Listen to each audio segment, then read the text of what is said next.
নমস্কার বন্ধুরা, আশা করছি আপনারা সকলে খুব ভালো আছেন। আজকে আমি চিকেন দিয়ে একটি দারুণ হেলদি আর টেস্টি রেসিপি আপনাদের সঙ্গে শেয়ার করব, যেটা আপনারা সকালের ব্রেকফাস্ট হিসেবে খেতে পারেন, বাচ্চাদের বা বড়দের টিফিনে দিতে পারেন, আবার সন্ধ্যার জলখাবার হিসেবেও আপনারা খেতে পারেন। রেসিপিটি তৈরি করার জন্য আমি প্রথমে একটা মিক্সার জারের মধ্যে 4 পিস চিকেনের সলিড, 8 থেকে 10 কোয়া রসুন আর বেশ কয়েকটা গোলমরিচ দিয়ে সব উপকরণগুলোকে একসঙ্গে ভালো করে পেস্ট করে নিলাম। পেস্ট করার সময় আদাটা দিতে ভুলে গেছিলাম, তাই এখানে আমি 1 ইঞ্চি আদাকে ছোটো ছোটো টুকরো করে দিয়ে আবার এই উপকরণগুলোকে পেস্ট করে নিচ্ছি। দেখুন, পেস্ট করে নিয়েছি। এবার একটা কড়াইয়ের মধ্যে ছোটো বাটির হাফ বাটির মতো জল ঢেলে দিলাম। জলটা ফুটে উঠলে এর মধ্যে চিকেনের পরিমাণ অনুযায়ী নুন দিলাম আর দিয়ে দিলাম চিকেনের পেস্টটাকে। চিকেনটাকে জলের মধ্যে ছেড়ে দেওয়ার সঙ্গে সঙ্গে কিন্তু চিকেন পেস্টের এই দলাটা শক্ত হতে শুরু করবে। এই জন্য জলে দেওয়ার সঙ্গে সঙ্গে চিকেনটাকে এইভাবে নাড়াচাড়া করে নিয়ে ভেঙে দিতে হবে। তারপর একটা ঢাকনা দিয়ে ঢেকে চিকেনটাকে সেদ্ধ করে নিতে হবে যতক্ষণ পর্যন্ত জলটা পুরোপুরি শুকিয়ে না যাচ্ছে। দেখুন, জলটা পুরোপুরি শুকিয়ে গেছে। আমি এখন এই চিকেনটাকে অন্য একটি পাত্রে নামিয়ে নেব।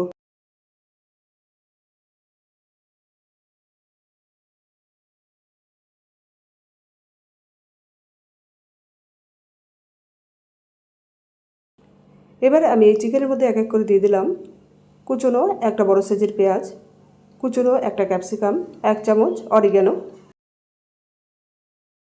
স্বাদ মতো নুন। নুনটা এখানে দেওয়ার সময় খেয়াল রাখতে হবে যে আমরা চিকেন সেদ্ধ করার সময় কিন্তু নুন ব্যবহার করেছি, তাই সেই বুঝেই এখানে নুনটা ব্যবহার করবেন। আর এখানে দিয়ে দিলাম 3 পিস স্লাইস ব্রেড। ব্রেডগুলোকে এইভাবে আমি ছোটো ছোটো টুকরো করে নিচ্ছি।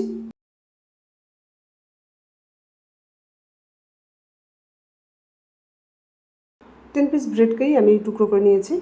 যেহেতু ব্রেডটা শুকনো, ব্রেডটাকে ম্যাশ করার জন্য আমি এর মধ্যে একটু জল দিয়ে দিচ্ছি। তারপর ব্রেডগুলোকে আমি এইভাবে একটু ম্যাশ করে নিচ্ছি। তারপর সমস্ত উপকরণের সঙ্গে আমি ব্রেডটাকে ভালো করে মিক্স করে নিচ্ছি।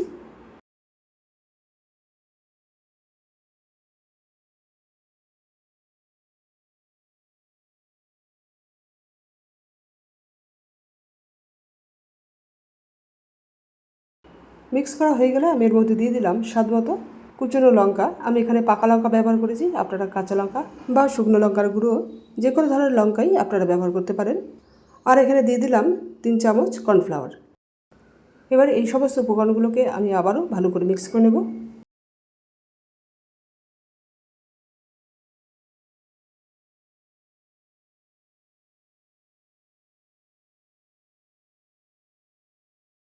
মিক্স করা হয়ে গেছে।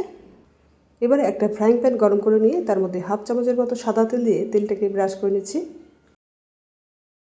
ব্রাশ করা হয়ে গেলে চিকেনের যে এই মিশ্রণ থেকে এইভাবে অল্প অল্প করে নিয়ে প্যানকেকের মতো ছড়িয়ে দিচ্ছি।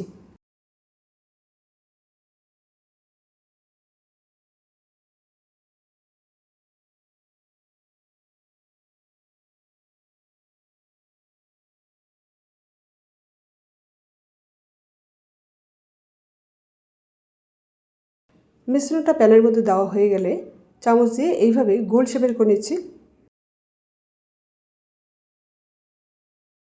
তারপর এইভাবে ওপর দিকটা সমান করে নিচ্ছি।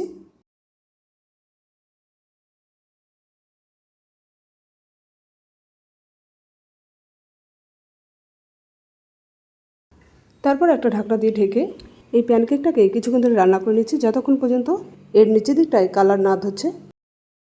কিছুক্ষণ পর ঢাকনাটা খুলে আমি একটু চেক করে নিচ্ছি যে এই প্যানকেকের নিচের দিকটায় কালার ধরেছে কিনা।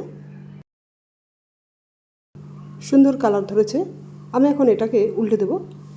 কীভাবে উল্টে দিচ্ছি সেটা একবার দেখুন। একটা ঢাকনার সাহায্যে এইভাবে উল্টে দিয়ে প্যানকেকের উপরের দিকটা যে কাঁচা ছিল সেটা নিচের দিকে দিয়ে দিলাম। তারপর আবারও ঢাকনা দিয়ে ঢেকে এই রেসিপিটাকে কিছুক্ষণ ধরে রান্না করব যতক্ষণ পর্যন্ত এই প্যানকেকের অপর সাইডটাও খুব ভালো করে না হচ্ছে। কিছুক্ষণ পর একটু চেক করে নিচ্ছি যে নিচের দিকটা হয়েছে কিনা।